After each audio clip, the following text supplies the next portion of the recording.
my gosh. It's 2022. So this is my first Zara Talks in 2022. I did quite a lot of these last year. I did some, I think, was it the year before in my bed, Zara in bed, but that didn't work very well because my lighting wasn't very good in there. So anyway, yeah, how are you all doing? Anyway, the topic says, would you like a magic wand? And I got to thinking recently about, because of my fitness programs I run and my new, all these different body transformations that I run with ladies. And I got to thinking, I had some ladies come back to me that had been on a previous program because, the long and short of it was they hadn't stuck to the things that they'd learned with me. They hadn't stuck to them. They'd let them go. They'd let all the good habits slide. And it got me to thinking, so if you were given a magic wand and you could change anything about yourself, what would you change to start with? And if it was, I'm guessing, and because I'm thinking of ladies here, I'm guessing the majority of the ladies would change something about their body.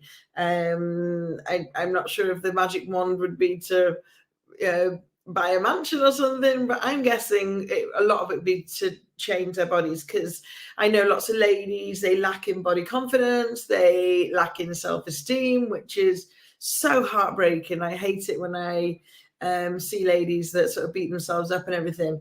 So I was thinking, so if you had a magic wand, say your magic wand was to change your body and to lose some weight and to feel good about yourself, if there was such a thing as that magic wand, what would it be worth to you? Like how much would you pay for it? How valuable would it be to you? And if I came up to you and said, I've got a magic wand and it's going to cost you £2,000, but you also have to give up cakes, let's say, cake for the next 6 months, but you will, if I give you this magic wand and you pay the £2,000 and you give up the cake for the next 6 months, but I will give you the perfect body that you think that you should have and the self-confidence to go with this new shape body, whatever it is that you want, would you do it?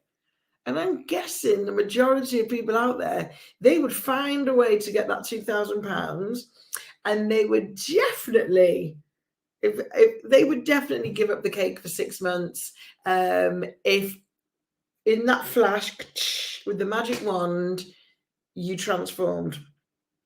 So if that is the case, that you'd be prepared to pay that much money and to give up that thing, if I could give you a magic instant transformation, why don't we do it if I show you how to do it without the magic wand? This is my question to you all.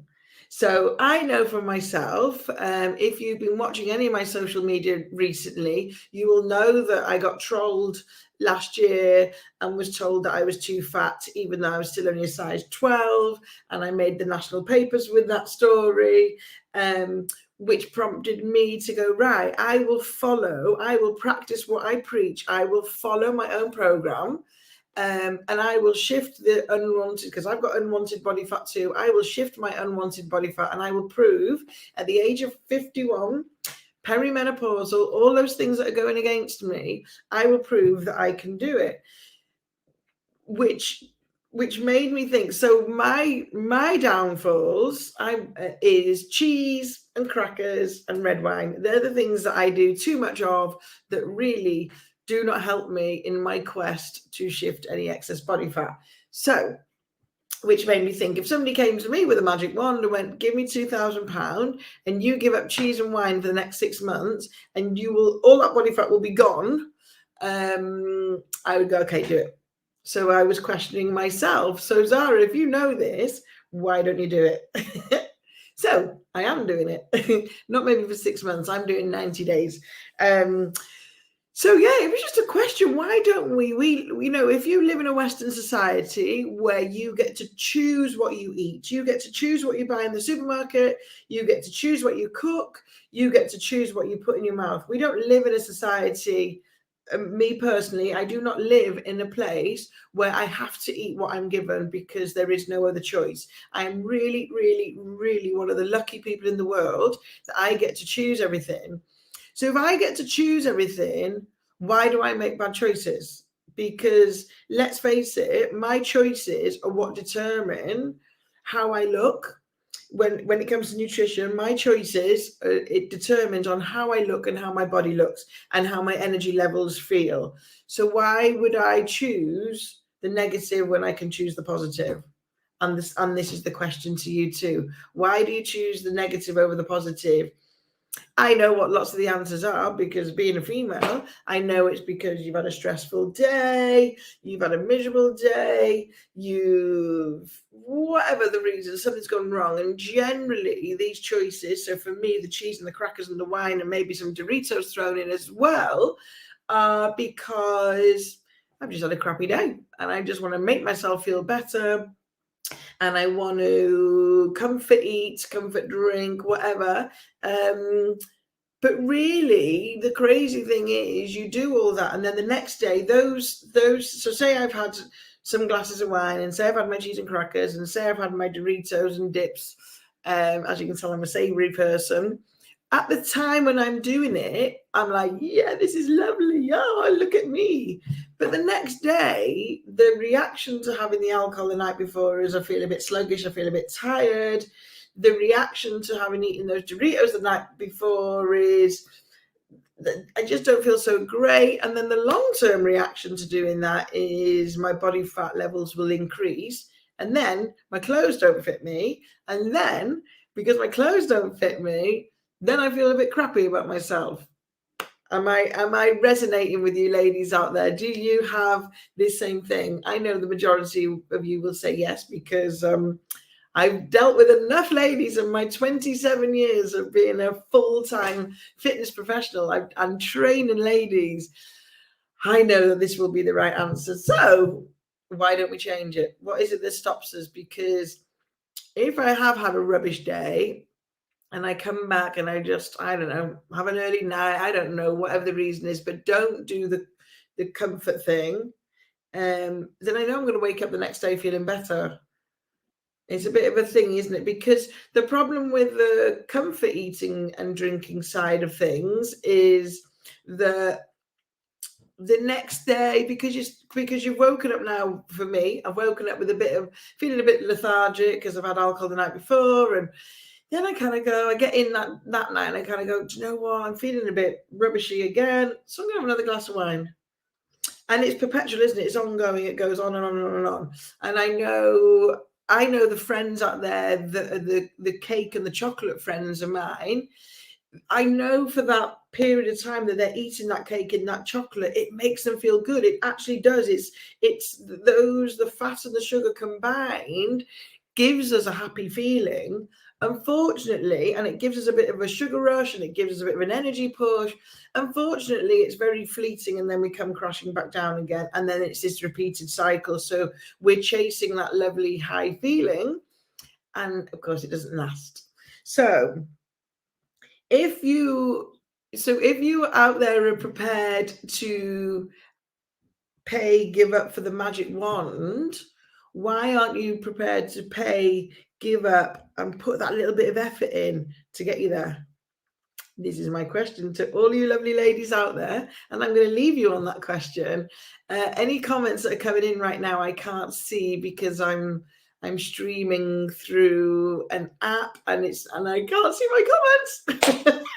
So after this recording is finished, I don't know what I've done not to be able to see my comments, but after this is finished, I will go back in and check, and I will reply to any comments that you've sent me. So please, please, please comment, give me your answers, give me your reasons. Or are you one of those people out there that literally can do so in life, in health and nutrition, the 80% rule works? So 80% of the time you do all the good stuff, and then 20% of the time you do the stuff that we enjoy, like the glass of wine or the gin and tonic with your friend or the coffee and cake with your friend, and that bit is perfectly fine. That bit is great. It's if you're doing it the other way around, the 80% is the stuff that's not so good for you, and the 20, and then you do a little 20% of good stuff. Because I know I trained somebody recently, and I get told this a lot with ladies. I'm healthy, I do all these things healthy, I'm really healthy, I don't understand why my body fat is going up and I'm doing all this healthy stuff. And then when I get back to the nitty-gritty and I peel down those layers, I find out they're actually not being as healthy as they think they are. They're having the takeaway meal that they think is not too bad, and then they're drinking, say, Coca-Cola 2 or 3 times a day, and they're having cups of coffee and tea with 1 and 2 sugars inside of those cups of coffee and tea, but they had a salad for lunch. And this is the thing, it's the getting down into the nitty-gritty to find out what's going on. So that's it. So I digressed from my question I was leaving you with. So my question I'm leaving you with: if you would be prepared to pay for and give up to have the magic wand, why then are you not prepared to pay for and give up and then put in the effort, which is the bit where the magic wand would help you? So the effort bit, why are you not prepared to do that to get yourself to the body and the feeling and the mindset that you want? Wouldn't it be great if you woke up most days and looked in the mirror and your clothes fitted you, you looked in the mirror and you thought, wow, I look good today, and you left your house with that, yay, today is another day kind of attitude, and not like, oh my God, look in the mirror, I feel fat, I feel tired, I feel all the negative things that I've heard women tell themselves? Wouldn't it be great if you could change that? Let me hear your answers. You can send me private messages as well if you don't want to do anything publicly. So if you're watching me on YouTube, I don't know, can you send private messages on YouTube? Yeah, you can, can't you? You can send me private messages wherever you're watching me right now. And I'll go back in now and I'll answer all your comments. So anyway, people, ladies especially, I love you lots. Have a fabulous rest of the evening, and I look forward to hearing from you. All right. Take care, and remember, love yourself. Love yourself. All right.